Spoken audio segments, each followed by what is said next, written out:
देखिए बेटा, हम लोग सेंट्रीपिटल फोर्स, ठीक है, अभिकेंद्र बल के बारे में चर्चा कर लेते हैं। सबसे इम्पोर्टेंट टॉपिक है अभिकेंद्र बल। कैसा बल होता है? ऐसा बल जिस मतलब कोई भी अगर ऑर्बिट है, कोई भी अगर पार्टिकल है या कोई भी ऑब्जेक्ट है किसी सर्कुलर पाथ पर अगर वृत्तीय गति कर रहा है, तो वृत्तीय गति करते समय उसका जो उसको जब वो मोशन करता है तो उस समय उसको एक अभिकेंद्र बल, एक बल की आवश्यकता होती है जो इसके सेंटर की ओर होता है। इसे ही अभिकेंद्र बल कहते हैं, ठीक है। इसको हम समझ लेते हैं। When a object move on a circular path then force is required to move object. अगर कोई भी ऑब्जेक्ट किसी सर्कुलर पाथ पे मूव कर रहा है तो उसे एक फोर्स चाहिए होता है। This force acting on an object is curvilinear motion which is the directed toward the axis of rotation of center of curvature। ये क्या होता है कि कोई भी ऑब्जेक्ट अगर किसी सर्कुलर पाथ पे मोशन कर रहा है तो उस दौरान उसको एक बल की आवश्यकता होती है, और ये बल कहाँ की ओर होता है? उसके सेंटर की ओर लगता है।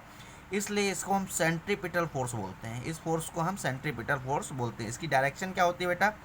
डायरेक्शन जो होती है सेंट्रीपिटल फोर्स की, जो डायरेक्शन होती है acting toward the centre of circular path. इस मगर मान लीजिए कोई अगर ऑब्जेक्ट है, ठीक है, और ये सर्कुलर पाथ में मोशन कर रहा है, तो यहाँ पे क्या बोलते हैं, इसकी जो डायरेक्शन होगी बेटा वो सेंटर की ओर होती है, ठीक है। Force act toward the centre. तो आप सेंट्रीपिटल फोर्स समझ गए। ऐसा कोई फोर्स, कोई भी ऑब्जेक्ट अगर कोई सर्कुलर पाथ में मोशन कर रहा है तो उस दौरान जो उस पर फोर्स लगता है उसे हम सेंट्रीपिटल फोर्स कहते हैं। और इस फोर्स की जो डायरेक्शन होती है बेटा वो कहाँ होती है? उसके सेंटर की ओर होती है। फार्मूला इसका बेटा देख लेते हैं। फार्मूला क्या होता है? फोर्स का फार्मूला हम जानते हैं, मास इंटू एक्सेलरेशन।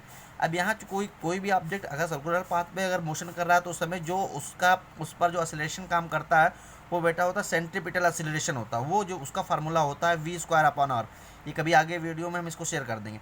तो फोर्स चूँकि सेंटर के लिए दिखा रहे थे, F C equal to M, mass को एम से रिप्रेजेंट कर दिए और एक्सेलरेशन को v²/r। तो इसका जो फार्मूला हो जाएगा बेटा हो जाएगा F C equal to mv²/r, जहाँ m equal to mass of object है, v equal to velocity of object है, r इजकल टू रेडियस है। तो ये बेटा सेंट्रीपिटल फोर्स का फार्मूला है। इसका एग्जाम्पल आप जरूर देख लीजिएगा। जो एग्जाम्पल होता है स्पिनिंग ऑफ ने बॉल, स्ट्रिंग और टर्निंग ए लजो, मतलब कि अगर कोई अगर रस्सी से कोई पत्थर जो है अगर बांध करके चारों तरफ घुमाया जाए तो उस दौरान उस पर जो फोर्स काम करता है वो बेटा क्या होता है? आपका सेंट्रीपिटल फोर्स होता है। टर्निंग कार, अगर कोई कार मुड़ती है, कार को मोड़ने के लिए जिस बल की आवश्यकता होती है उसे बेटा हम क्या बोलते हैं?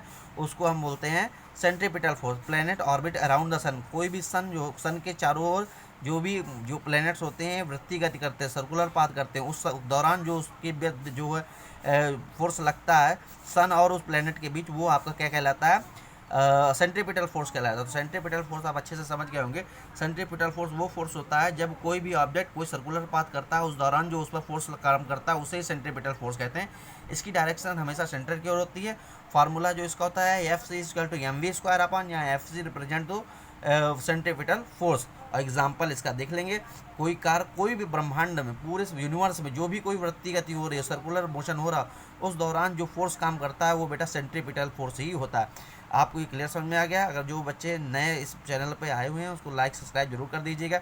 आपके लाइक सब्सक्राइब से हमें एक्सप्रेशन मिलता है और आगे नई नई वीडियो आपको इसी तरह से मिलती रहेगी। थैंक यू, धन्यवाद।